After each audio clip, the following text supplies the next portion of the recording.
Hello everyone, कैसे हैं आप सभी लोग। आई होप कि आप सब लोग बहुत अच्छे होंगे। स्वागत करता हूं आप सभी लोगों का उत्तराखंड डिफेंस एकेडमी के डिजिटल प्लेटफॉर्म पर। मैं आसिफ अलवी, आपका केमिस्ट्री फैकल्टी, लेकर के आया हूं आपके सामने एक नया टॉपिक जिसको हम बोलते हैं बेटा मोल कंसेप्ट। ठीक है, आज मोल कंसेप्ट के ऊपर हम लोग चर्चा कर रहे होंगे। तो मोल कंसेप्ट स्टार्ट करते हैं। ठीक है, तो देखिएगा बेटा, सबसे पहली अगर हम बात करें अबाउट मोल कंसेप्ट कि what do you mean by mole concept, कि आखिर मोल का मतलब क्या है बेटा।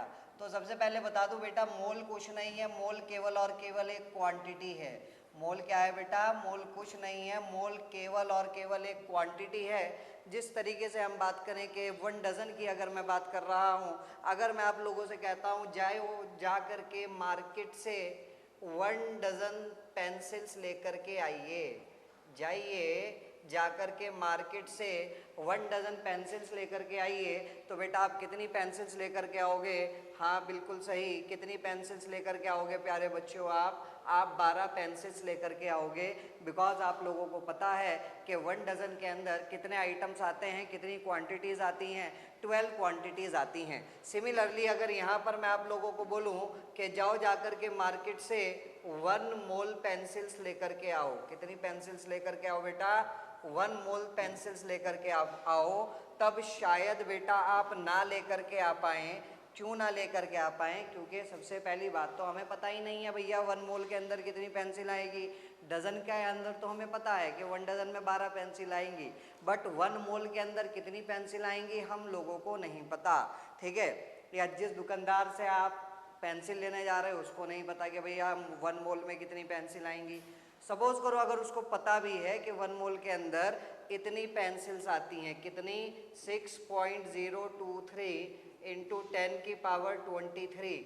अगर उस दुकानदार को पता है, वो दुकानदार बेचारा केमिस्ट्री पढ़ा हुआ है, हाँ भैया केमिस्ट्री पढ़ने के बाद हम दुकानदारी संभाल रहे हैं, तो उसको पता है कि 1 मोल के अंदर इतनी पेंसिल्स आएंगी, तब भी बेटा वो आपको इतनी पेंसिल्स नहीं दे पाएगा। बिकॉज ये नंबर कोई छोटा मोटा नंबर नहीं है, ये नंबर एक बहुत बड़ा नंबर है। तो 1 मोल क्या है, 1 मोल कुछ नहीं है, 1 मोल केवल एक क्वांटिटी है जो केवल और केवल एक पर्टिकुलर नंबर को रिप्रेजेंट करता है।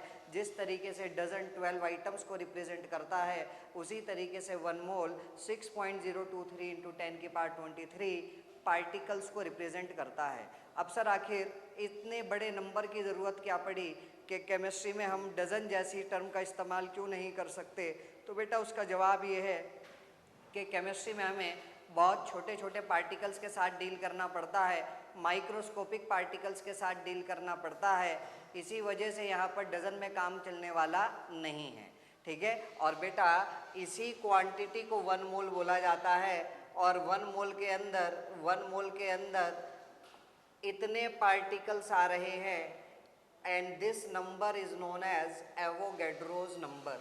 इस नंबर को क्या बोलते हैं बेटा, इस नंबर को बोला जाता है Avogadro's number, denoted by capital N और नीचे सब्सक्रिप्ट में कैपिटल एन और नीचे सब्सक्रिप्ट में कैपिटल ए। और बेटा यहाँ पर तो अभी मैंने 1 मोल पेंसिल्स की बात करी है।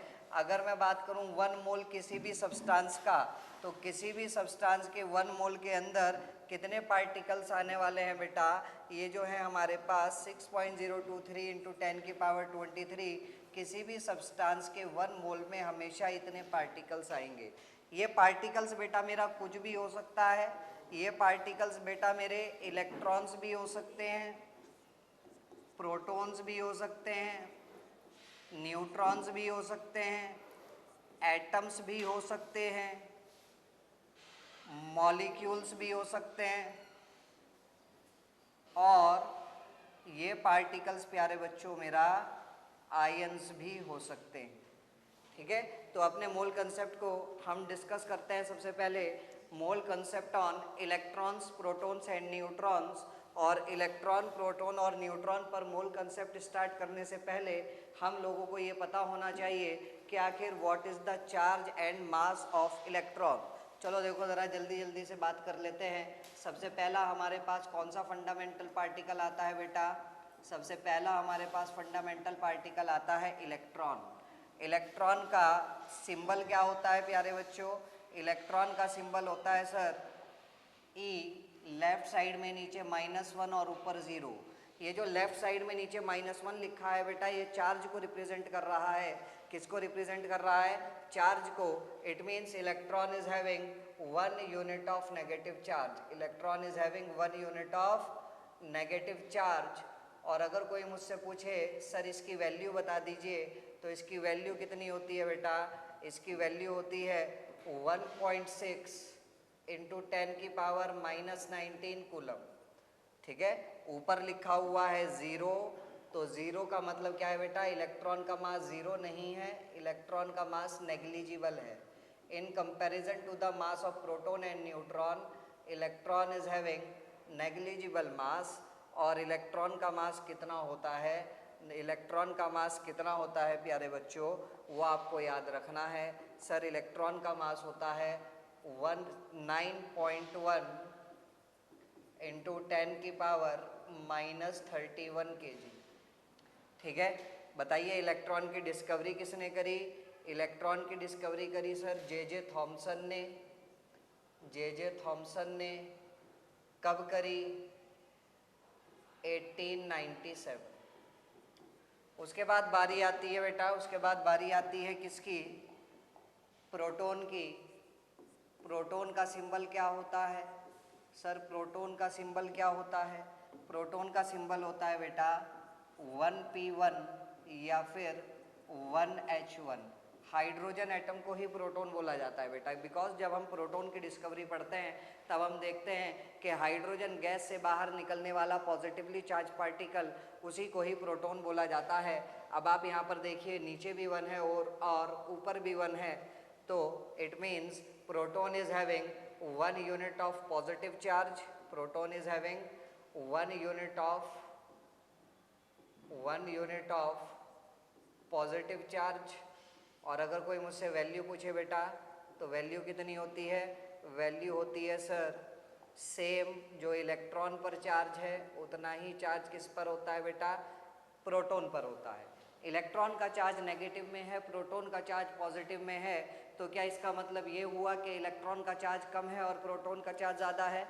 नहीं सर, इसका मतलब ये नहीं है कि इलेक्ट्रॉन का चार्ज कम है और प्रोटॉन का चार्ज ज़्यादा है। हम बोलेंगे कि ये तो चार्ज का नेचर है कि चार्ज हमारा दो तरीके का होता है, पॉजिटिव एंड नेगेटिव। जब भी कभी हमें दो चार्ज को कंपेयर करने की ज़रूरत पड़े तो हम केवल और केवल उनका मैग्नीट्यूड कंपेयर करते हैं, साइन कंपेयर नहीं करते, बिकॉज ये तो चार्ज का नेचर होता है कि चार्ज हमेशा दो तरीके का होता है, या तो पॉजिटिव या फिर नेगेटिव। तो अगर मैं चार्ज को छोड़ूं तो न्यूमेरिकली देखूं तो इलेक्ट्रॉन और प्रोटॉन दोनों पर चार्ज बराबर है। अगर आप ऐसा बोलोगे कि इलेक्ट्रॉन का चार्ज नेगेटिव में है, प्रोटॉन का पॉजिटिव में है, तो इलेक्ट्रॉन का चार्ज कम हुआ और प्रोटॉन का चार्ज ज़्यादा हुआ, फिर तो मेरा एटम कभी भी इलेक्ट्रिकली न्यूट्रल नहीं हो सकता। फिर मेरे एटम के ऊपर हमेशा एक पॉजिटिव चार्ज अवेलेबल रहेगा। उसके बाद मास की अगर हम बात करें बेटा, तो प्रोटॉन इज हैविंग, ऊपर 1 लिखा है, इट मीन्स प्रोटॉन पर है 1 यूनिट मास। प्रोटॉन पर कैसा मास है? 1 यूनिट मास। और अगर कोई मुझसे वैल्यू पूछे सर वैल्यू कितनी होती है? 1.67 इंटू 10 की पावर -27 kg। ठीक है सर। इलेक्ट्रॉन प्रोटॉन की डिस्कवरी किसने करी? प्रोटॉन की डिस्कवरी करी ई गोल्डस्टीन ने। ये नाम पूछे जाते हैं बेटा आपके एग्जाम में। कब डिस्कवरी करी? 1917 में। उसके बाद लास्ट आता है बेटा हमारे पास न्यूट्रॉन। लास्ट क्या आता है? लास्ट आता है neutron. What is the symbol of neutron? Neutron का सिंबल क्या होता है बेटा? 0n1। अगर न्यूट्रॉन का सिंबल 0n1 है तो it means it is having, नीचे 0 लिखा है, इट मीन्स न्यूट्रॉन पर कोई भी चार्ज नहीं होता। That means neutron is neutral. Neutron कैसा होता है प्यारे बच्चों? न्यूट्रल होता है। ऊपर 1 लिखा है, it means it is having 1 unit mass. It is having 1 unit mass. और वैल्यू कितनी होती है? वैल्यू सेम वही होती है बेटा, जितना मास प्रोटॉन का होगा उतना ही मास न्यूट्रॉन का होगा। हालांकि न्यूट्रॉन प्रोटॉन से हल्का सा भारी होता है, but approximately we consider their mass to be same, तो दोनों का मास लगभग लगभग बराबर है। और न्यूट्रॉन की डिस्कवरी किसने करी बेटा? जेम्स चैडविक ने करी। न्यूट्रॉन की डिस्कवरी किसने करी? जेम्स चैडविक ने करी। कब करी? 1932 में। तो इतनी बात तो हम लोगों को, ये पूरा का पूरा चार्ट, ये पूरी की पूरी टेबल हम लोगों को याद होनी चाहिए। उसी के बाद हम मोल concept on electron proton and neutron पर सवाल कर सकते हैं। कैसे सवाल आएंगे? देखो, सबसे पहला सवाल लेते हैं। जैसे कि अगर वो आपसे कह रहा है कि 1 मोल इलेक्ट्रॉन पर चार्ज कैलकुलेट करके बताओ, तो बताइए how will you calculate charge on 1 mole of electrons. बोलो बेटा, 1 मोल इलेक्ट्रॉन पर चार्ज निकालना है तो कैसे निकालोगे? सर 1 मोल पर चार्ज निकालना है तो एक इलेक्ट्रॉन पर चार्ज होता है 1.6 इंटू 10 की पावर -19 कूलम। 1 मोल में कितने इलेक्ट्रॉन्स आते हैं? 6.023 इंटू 10 की पावर 23 इलेक्ट्रॉन्स आएंगे। आप बेटा इसकी मल्टीप्लाई करोगे, आंसर मिलेगा 9.6368 इंटू 10⁻⁴। इतना कूलाम चार्ज 1 मोल इलेक्ट्रॉन पर है, तो क्या मैं कूलाम पर मोल लिख सकता हूँ? हाँ सर, बिल्कुल कूलाम पर मोल लिख सकते हैं। अब देखो बेटा, राउंड ऑफ अगर मैं इसको करूँ तो 9.64 लिखना चाहिए, बट मैं बेईमानी दिखाता हुआ 65 लिख देता हूँ, बिकॉज यहाँ से एक नंबर निकल करके आने वाला है, जो नंबर मेरे लिए सबसे ज़्यादा इम्पोर्टेंट होगा, जिसको याद रखना मेरे लिए सबसे ज़्यादा नेसेसरी है। तो कितना आएगा बेटा? 96500 कूलाम पर mole. This much is the charge on 1 mole of electrons. और इसी को ही बोला जाता है प्यारे बच्चों, क्या? इसी को ही बोला जाता है 1 फैराडे। क्या बोला जाता है? 1 फैराडे बोला जाता है, denoted by capital F। This is known as Faraday's constant. तो अगर कोई पूछे व्हाट इज फैराडेज कांस्टेंट, तो आप बोलेंगे Faraday's constant is the charge on 1 mole of electrons. ठीक है, वैल्यू कितनी होती है? 96500 कूलाम पर मोल वैल्यू होती है। यहीं पर अगर दूसरे सवाल की बात करें बेटा, दूसरा सवाल अगर वो आपसे कह रहा है कि मास ऑफ 1 मोल इलेक्ट्रॉन्स निकाल करके बता दीजिए, मास ऑफ 1 मोल इलेक्ट्रॉन्स निकाल करके बता दीजिए, या चलो पहले चार्ज के बारे में ही बात कर लेते हैं। ठीक है, सबसे पहले सवाल में तो हमने charge on 1 mole of electrons निकाला, तो अब बताइए मुझे चार्ज ऑन 1 मोल प्रोटॉन कितना होगा? चार्ज ऑन 5/2 मोल इलेक्ट्रॉन कितना होगा? चार्ज ऑन 7/6 मोल न्यूट्रॉन कितना होगा? तो हम बोलेंगे सर, एक इलेक्ट्रॉन और एक प्रोटॉन पर दोनों पर चार्ज बराबर है, तो जाहिर सी बात है कि 1 मोल इलेक्ट्रॉन और 1 मोल प्रोटॉन दोनों पर भी चार्ज क्या होगा बेटा? बराबर होगा। जब एक इलेक्ट्रॉन और एक प्रोटॉन पर चार्ज बराबर है, तो 1 मोल इलेक्ट्रॉन और 1 मोल प्रोटॉन दोनों पर चार्ज बराबर होगा। इट मीन्स इसकी वैल्यू कितनी आ जाएगी बेटा? 1 फैराडे। 5/2 मोल इलेक्ट्रॉन पर कितना चार्ज होगा? सर 1 मोल इलेक्ट्रॉन पर 1 फैराडे है, तो 5/2 मोल इलेक्ट्रॉन पर 5/2 फैराडे होगा। 7/6 मोल न्यूट्रॉन पर कितना होगा? Sir 7/6 Faraday. अरे भाई, सुर में थोड़ी बहना है। देखो पूछा क्या है? न्यूट्रॉन। न्यूट्रॉन के ऊपर तो कोई भी चार्ज नहीं होता, तो 0 फैराडे आंसर आएगा। ठीक है, वो कह रहा है कूलम में बता दो, तो सर कूलम में हो जाएगा 96500 1 फैराडे का। ठीक है, 5/2 फैराडे में कितने कूलम आ जाएंगे? 5/2 मल्टीप्लाइड बाय 96500 कूलम। 0 फैराडे में कितने कूलम आ जाएंगे? सर क्या मजाक कर रहे हो? 0 फैराडे में तो जीरो कूलम ही आएंगे। क्लियर बात अच्छे से? अगला सवाल, मास निकाल के बताओ सर। 1 मोल इलेक्ट्रॉन का मास कितना आएगा? Question number 3, mass of 1 mole of electrons. 1 mole electron का मास कितना आएगा? सर एक इलेक्ट्रॉन का मास होता है 9.1 इंटू 10 की पावर -31 kg। 1 मोल में कितने इलेक्ट्रॉन्स आते हैं? 6 इंटू 10 की पावर 23।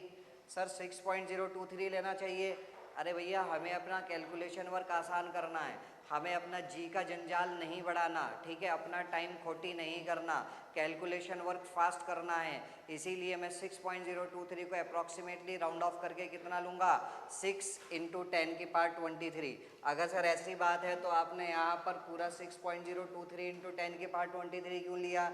अरे भाई देखो आगे जा करके भी मैंने इसको राउंड ऑफ करा है, क्योंकि यहाँ से हमारे पास एक इम्पॉर्टेंट नंबर निकल करके आने वाला था, इसीलिए मैंने इसको पूरा एग्जैक्टली 6.023 लिया है।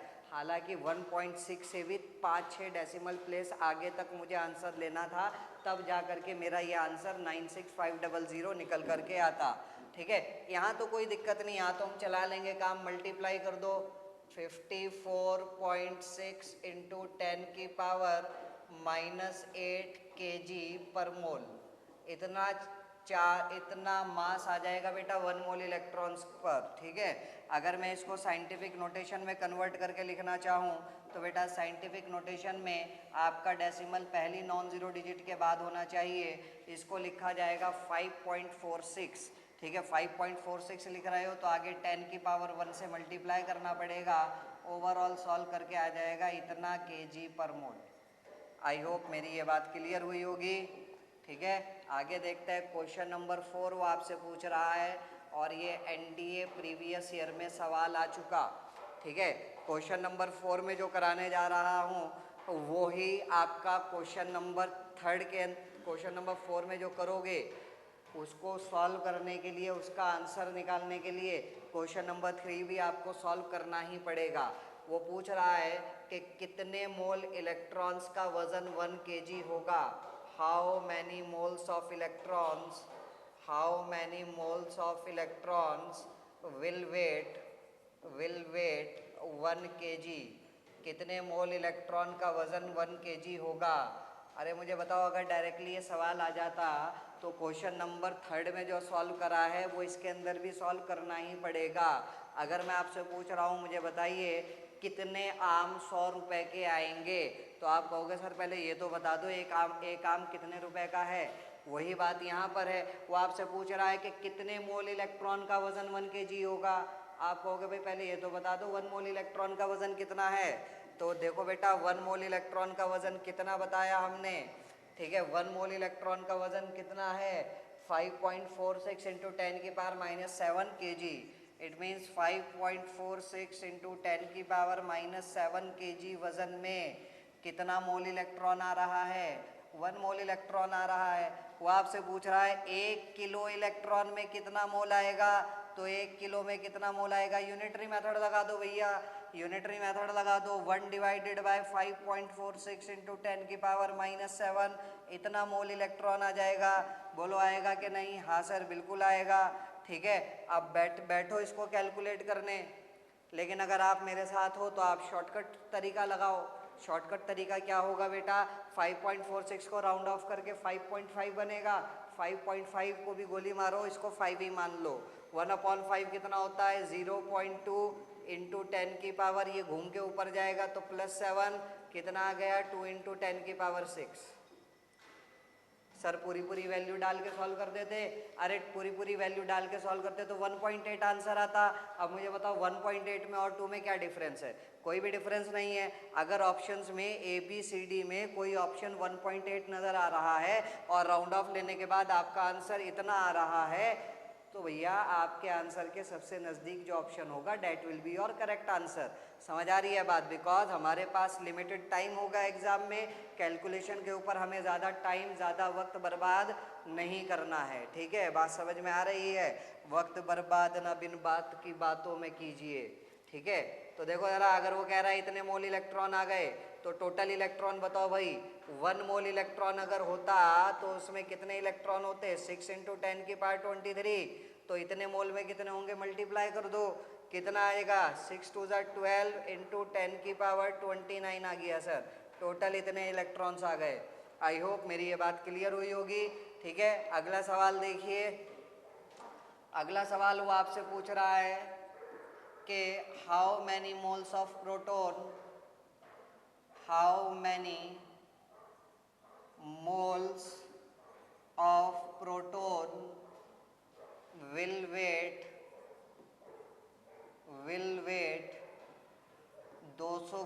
कितने मोल प्रोटॉन का वजन 200 ग्राम होगा। अरे सर पहले ये तो बता दो 1 मोल प्रोटॉन का वजन कितना है। तो चलो भाई मास ऑफ 1 मोल प्रोटॉन निकालो, मास ऑफ 1 मोल प्रोटॉन निकालो।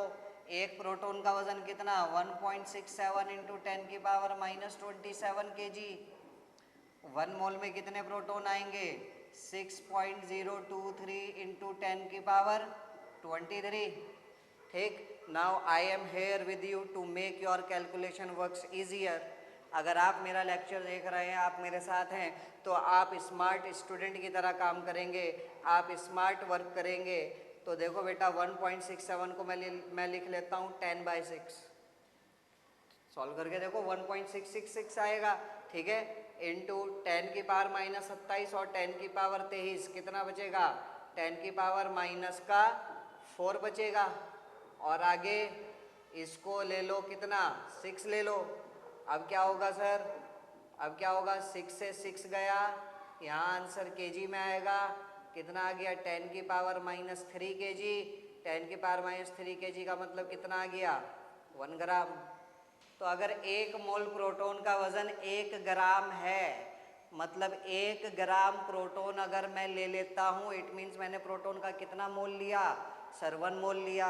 तो अब बताओ अगर आप 200 ग्राम प्रोटॉन ले रहे हो, इट मीन्स आपने प्रोटॉन का कितना मोल ले लिया बेटा, आपने प्रोटॉन का ले लिया 200 मोल। समझ आ गई बात अच्छे से। चलो आगे बढ़ते हैं, अगला टॉपिक देखते हैं बेटा, mole concept on atoms. Next topic is our mole concept on atoms. अब एटम की अगर हम बात करें बेटा, तो एटम के फंडामेंटल पार्टिकल्स, एटम के बुनियादी पार्टिकल्स कौन कौन हैं सर। एटम के बुनियादी पार्टिकल्स इलेक्ट्रॉन, प्रोटॉन और न्यूट्रॉन है। एटम के अंदर एक न्यूक्लियस होता है बिल्कुल सेंटर में, ठीक, और उस न्यूक्लियस के चारों तरफ अलग अलग ऑर्बिट्स होती हैं, अलग अलग शेल्स होती हैं, जिनको आप first orbit, second orbit, third orbit और फोर्थ ऑर्बिट बोलते हो, जिनको आप K shell, L shell, M shell और एन शेल बोलते हो। तो इसीलिए मैं कहता हूँ कि मेरा जो एटम है बेटा वो 2 पार्ट से मिलकर के बना है। सबसे पहला न्यूक्लियर पार्ट, सबसे पहला न्यूक्लियर पार्ट, और दूसरा एक्स्ट्रा न्यूक्लियर पार्ट, दूसरा extra nuclear part. Nuclear part किसको बोल रहे हैं बेटा, न्यूक्लियर पार्ट बोल रहे हैं हम न्यूक्लियस को। किसको बोल रहे हैं, न्यूक्लियस को। न्यूक्लियस में कौन कौन प्रेजेंट होता है, प्रोटॉन और न्यूट्रॉन, जिनको कलेक्टिवली क्या बोला जाता है, जिनको कलेक्टिवली बोला जाता है न्यूक्लियॉन्स। ठीक, एक्स्ट्रा न्यूक्लियर पार्ट किसको बोल रहे हैं बेटा, एक्स्ट्रा न्यूक्लियर पार्ट में इलेक्ट्रॉन्स रिवॉल्व करते हैं अलग अलग शेल्स में। इनेट electrons revolve around the nucleus in different shells. और वो शेल कौन कौन सी है बेटा हमारे पास, देखिएगा ये न्यूक्लियस हो गया बेटा। न्यूक्लियस के बाद अलग अलग शेल्स आ रही हैं हमारे पास, जैसे कि K shell, L shell, M shell और एन शेल। आप इनको के एल एम एन बुला सकते हो, के एल एम एन, या फिर बेटा आप इनको 1 2 3 4 भी बुला सकते हो। What is the difference between के एल एम एन एंड 1 2 3 4? तो बेटा डिफरेंस कुछ नहीं है, केवल और केवल नाम का डिफरेंस है।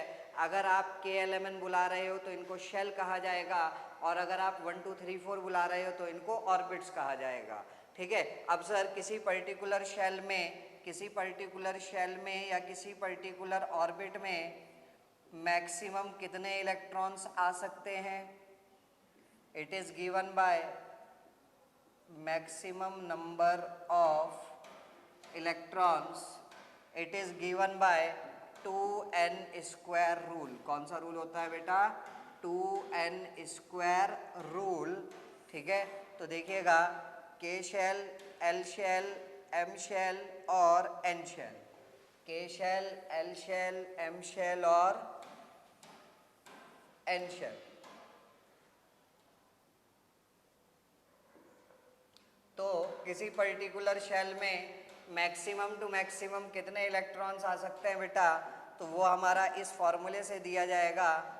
तो के शेल के लिए कौन सी ऑर्बिट हो गई प्यारे बच्चों हमारी, के शेल के लिए हो गई ऑर्बिट नंबर 1, और ऑर्बिट को स्मॉल एन से दिखाते हैं। ये जो मैंने यहाँ फॉर्मूले में एन स्क्वायर लिखा, what is this N is your number of orbit. L के लिए एन की वैल्यू होगी 2, एम के लिए एन की वैल्यू होगी 3 और एन के लिए एन की वैल्यू होगी 4। तो यहाँ पर कितना आ जाएगा 2 इंटू 2 का स्क्वायर, सॉरी 2 इंटू 1 का स्क्वायर।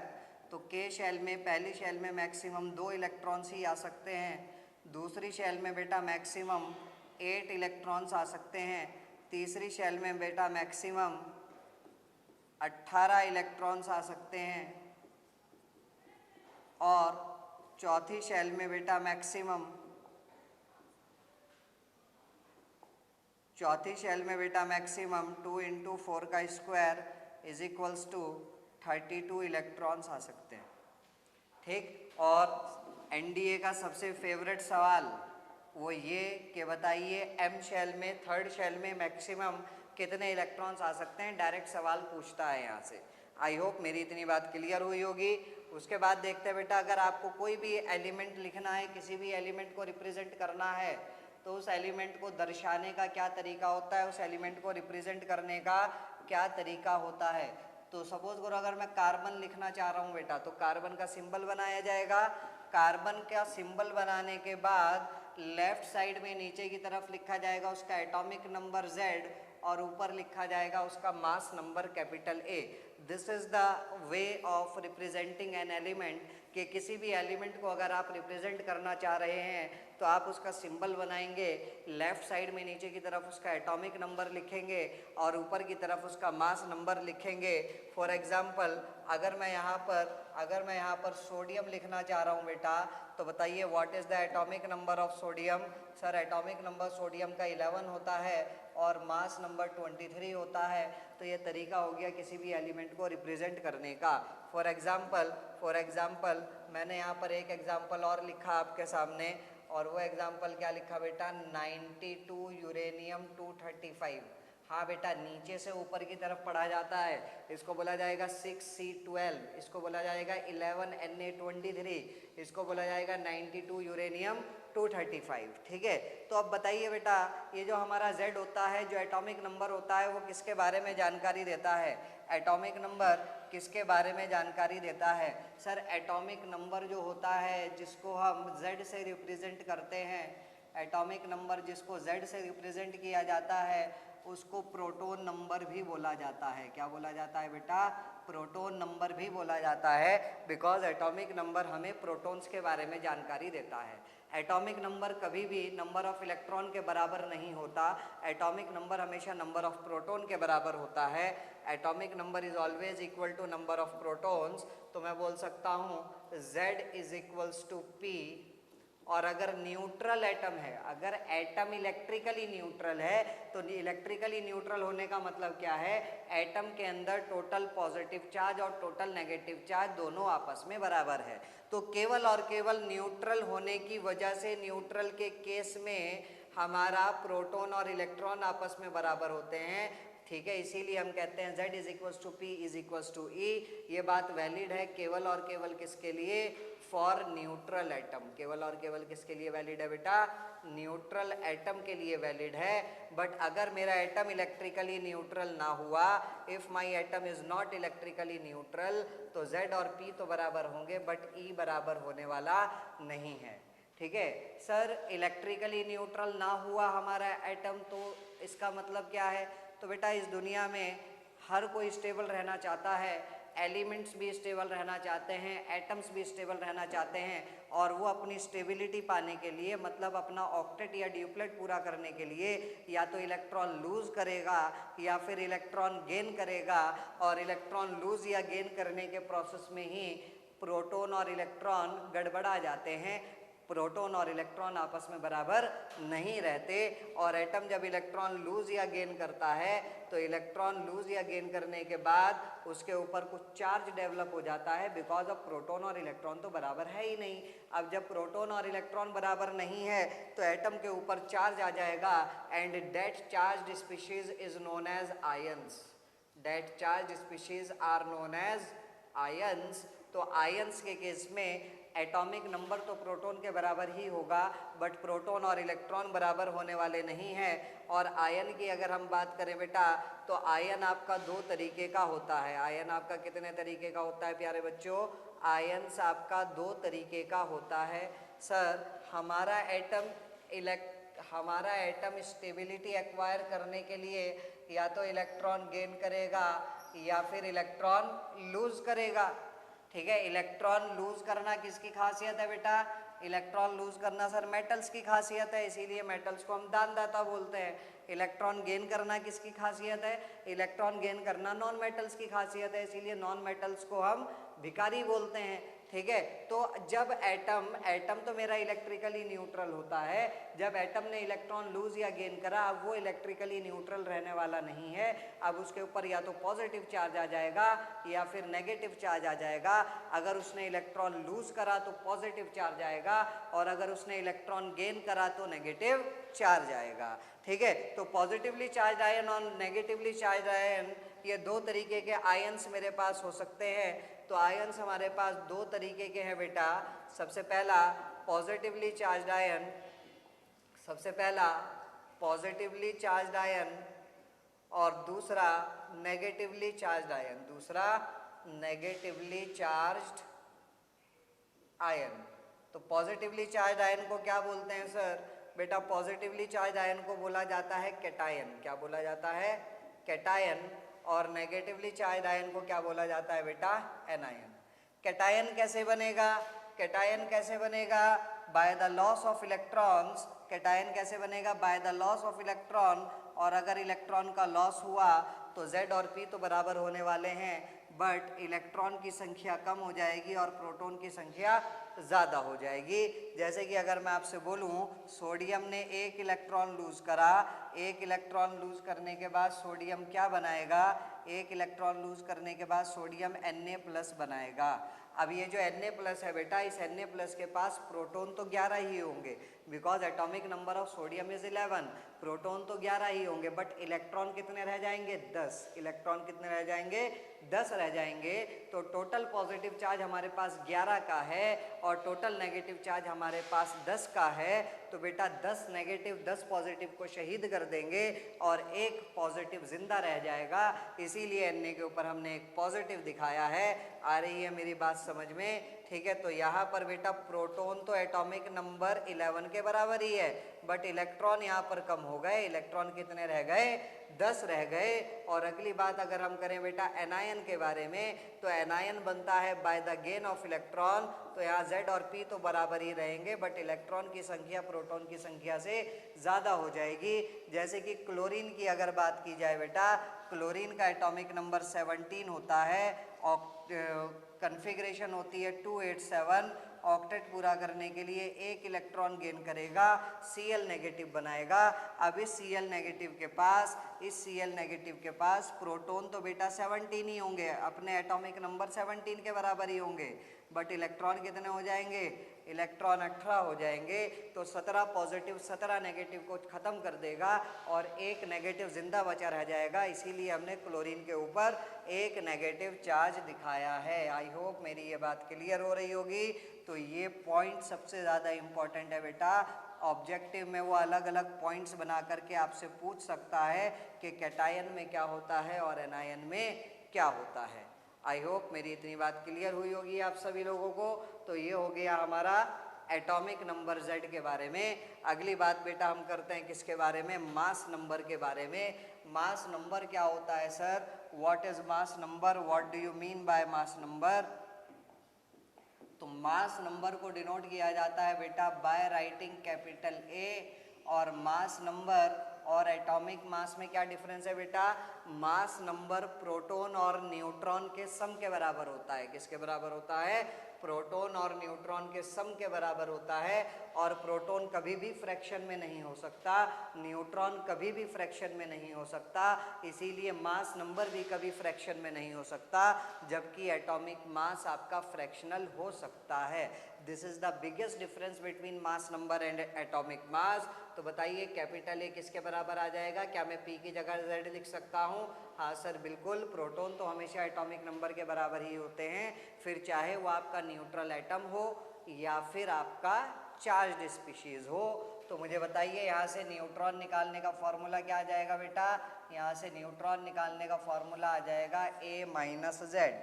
न्यूट्रॉन निकालने का फॉर्मूला क्या गया? ए माइनस जेड। इसीलिए हमें एटॉमिक नंबर के साथ साथ एलिमेंट्स का मास नंबर भी याद होना चाहिए। फॉर एग्जाम्पल अगर मैं आपसे कह रहा हूँ कि आपके पास 11Na23 लिखा हुआ है, तो 11Na23 में मुझे बताइए मेरे पास प्रोटॉन कितने हैं, इलेक्ट्रॉन कितने हैं और न्यूट्रॉन कितने हैं? तो सर सोडियम का एटॉमिक नंबर 11 है, तो इसका मतलब प्रोटॉन तो 11 ही हो जाएंगे। अगली बात चेक करो, क्या सोडियम न्यूट्रल है? हाँ सर बिल्कुल न्यूट्रल है। इसके ऊपर ना तो कोई पॉजिटिव चार्ज आ रहा है और ना ही नेगेटिव चार्ज आ रहा है, तो इसका मतलब जितने प्रोटॉन होंगे उतने ही इलेक्ट्रॉन होंगे। और न्यूट्रॉन निकालने का फॉर्मूला बताया ए माइनस जेड। सोडियम का ए है 23 और जेड है 11, तो न्यूट्रॉन कितने आ गए बेटा निकल करके? न्यूट्रॉन आ गए 12। आई होप मेरी ये बात क्लियर हुई होगी। न्यूट्रल एटम में आप किस तरीके से इलेक्ट्रॉन, प्रोटॉन और न्यूट्रॉन निकाल सकते हो। अगली चीज़ हम देखते हैं बेटा, अगर मेरे पास लिखा है P3 माइनस को फॉस्फाइड आयन बोला जाता है, तो इस फॉस्फाइड आयन में बताइए बेटा मुझे प्रोटॉन कितने होंगे? सर फॉस्फोरस का एटॉमिक नंबर 15 होता है, तो प्रोटॉन कितने हो जाएंगे? 15, और मास नंबर फॉस्फोरस का 31 होता है। इलेक्ट्रॉन कितने होंगे बेटा? अब ध्यान देने की वाली बात है कि सर अगर ये न्यूट्रल होता, फॉस्फोरस के ऊपर कोई नेगेटिव चार्ज ना होता, तो जितने प्रोटॉन होते उतने ही इलेक्ट्रॉन होते, बट यहाँ फॉस्फोरस के ऊपर 3 नेगेटिव चार्ज आ रहा है। इट मीन्स फॉस्फोरस के पास 3 इलेक्ट्रॉन्स एक्स्ट्रा हैं, तो इलेक्ट्रॉन कितने हो जाएंगे बेटा? 15 + 3 that comes out to be 18। और न्यूट्रॉन निकालने का तो वही तरीका, ए माइनस जेड कितना आ जाएगा बेटा? 16 आ जाएगा। आई होप मेरी ये बात क्लियर हुई होगी। ये सिंपल आयन है बेटा हमारे पास। ये कैसा आयन है हमारे पास बेटा? It is our simple ion. लेकिन यहीं पर अगर कोई कॉम्प्लेक्स आयन आ जाए, तो कॉम्प्लेक्स आयन आने के केस में क्या होगा बेटा? What do you mean by complex ion? आप देखिए इस आयन के अंदर केवल और केवल एक ही एटम आ रहा है, लेकिन अगर एक से ज़्यादा अलग अलग तरह के एटम्स आ जाएं, तो उसको कॉम्प्लेक्स आयन बोला जाएगा बेटा। क्या बोला जाएगा? Complex ion. फॉर एग्जांपल अगर मैं आपसे कह रहा हूँ CO3 2- आपके पास है, what do you mean by CO3 2-? इसको बोला जाता है कार्बोनेट आयन। क्या बोला जाता है प्यारे बच्चों? इसको बोला जाता है कार्बोनेट आयन। तो इस कार्बोनेट में आयन में कितने इलेक्ट्रॉन, प्रोटॉन और न्यूट्रॉन होंगे वो बताइए। प्रोटॉन कितने होंगे बेटा? कार्बन के पास कितने प्रोटॉन है? Atomic number of carbon is 6। It means carbon is having 6 proton, plus atomic number of oxygen is 8। तो कितने प्रोटॉन आ जाएंगे बेटा? 3 × 8। तो कितने प्रोटॉन हो गए बेटा? 8 × 3 = 24, 24 और 6 30। अगली बात करते हैं बेटा इलेक्ट्रॉन की। मुझे बताइए अगर ऊपर 2- ना होता तो जितने प्रोटॉन होते उतने ही इलेक्ट्रॉन्स होते, बट ऊपर 2- आ रहा है, it means it is having extra 2 electrons. तो इलेक्ट्रॉन्स कितने हो जाएंगे बेटा? 30 + 2 = 32। न्यूट्रॉन कितने हो जाएंगे? कार्बन में कितने न्यूट्रॉन है बेटा?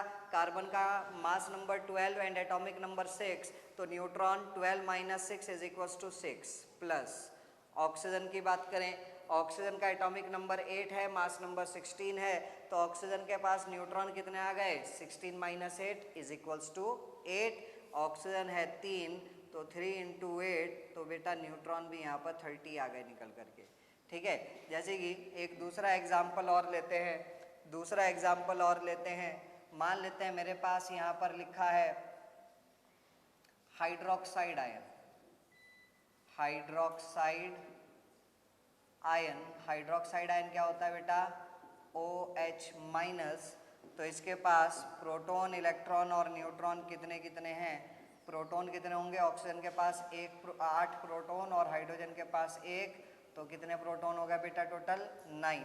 इलेक्ट्रॉन कितने होंगे? ऊपर एक नेगेटिव आ रहा है तो 9 + 1 = 10। न्यूट्रॉन कितने होंगे? सर हाइड्रोजन में तो कोई भी न्यूट्रॉन नहीं होता, बिकॉज हाइड्रोजन का मास नंबर भी 1 होता है और प्रोटॉन नंबर भी 1 होता है, तो मतलब एटॉमिक नंबर भी 1 होता है। ऑक्सीजन के पास 8 न्यूट्रॉन, हाइड्रोजन के पास एक भी न्यूट्रॉन नहीं, तो टोटल न्यूट्रॉन निकल करके आ गए बेटा हमारे पास कितना? टोटल न्यूट्रॉन हमारे पास निकल करके आ गए 8 निकल करके आ गए। आई होप मेरी इतनी बात क्लियर हुई होगी आप सभी लोगों को। इलेक्ट्रॉन, प्रोटॉन, न्यूट्रॉन कैसे निकाला जाता है वो सारी बात मैंने आप लोगों को बता दी। तो मुझे बताओ, अगर हमारे पास न्यूट्रल एटम है और आयन है, सिंपल आयन है या कॉम्प्लेक्स आयन है, तो इलेक्ट्रॉन, प्रोटॉन और न्यूट्रॉन हम यहाँ पर आसानी से क्या कर सकते हैं बेटा? कैलकुलेट कर सकते हैं। आई होप मेरी इतनी बात क्लियर हुई होगी आप सभी लोगों को।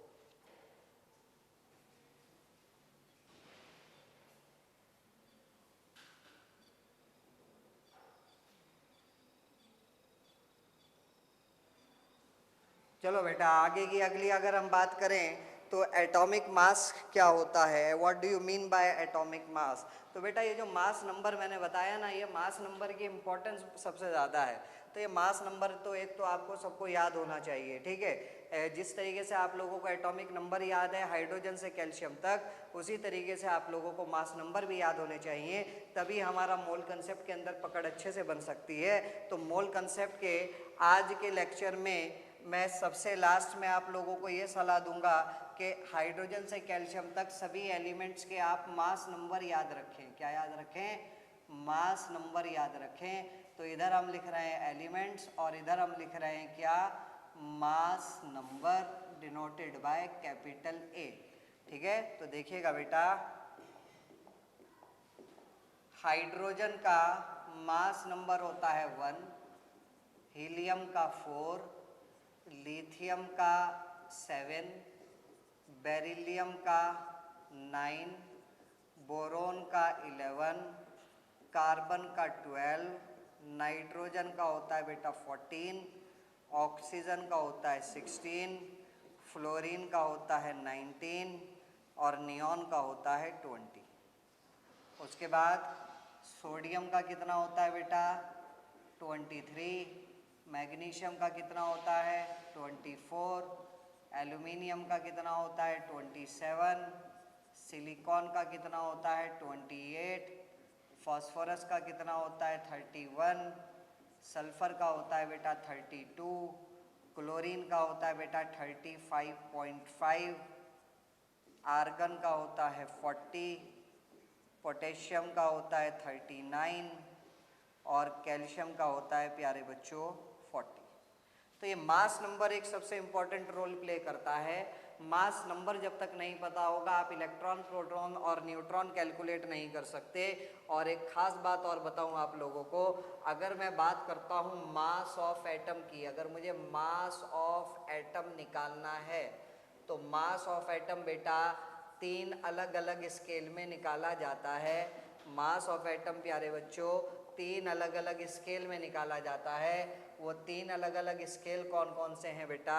वो 3 अलग अलग स्केल हैं हमारे। सबसे पहला आता है हमारा relative atomic mass, relative atomic mass. दूसरा आता है एटॉमिक मास और तीसरा आता है प्यारे बच्चों ग्राम एटॉमिक मास। तो मास ऑफ एटम हम 3 अलग अलग स्केल में निकालते हैं। Relative atomic mass and gram atomic mass means Ram, आम और गाम। ये 3 अलग अलग स्केल्स हैं एटॉमिक मास निकालने के राम, आम एंड गाम। और इन तीनों की अगर एक खास बात बताऊं बेटा, इन तीनों की खास बात क्या है कि चाहे राम हो, चाहे आम हो, चाहे गाम हो, ये तीनों के तीनों कैपिटल ए मास नंबर के बराबर ही होते हैं। तो सर डिफरेंस क्या है? डिफरेंस क्या है? डिफरेंस ये है बेटा, राम की कोई भी यूनिट नहीं होती, राम इज़ यूनिटलेस। आम की यूनिट होती है AMU या फिर U, और गाम की यूनिट होती है बेटा ग्राम। गाम की यूनिट क्या होती है बेटा? गाम की यूनिट होती है हमारी ग्राम। ठीक है, तो आज के लेक्चर को हम यहीं पर रोकते हैं, बाकी आगे का हम नेक्स्ट क्लास में देखेंगे, नेक्स्ट सेशन में देखेंगे। So I hope you have enjoyed today's session. मिलते हैं आप लोगों से बहुत जल्दी और इसके आगे का टॉपिक स्टार्ट करते हैं। तब तक के लिए पढ़ते रहिए, हंसते रहिए, मुस्कुराते रहिए। बाय बाय, टेक केयर, जय हिंद।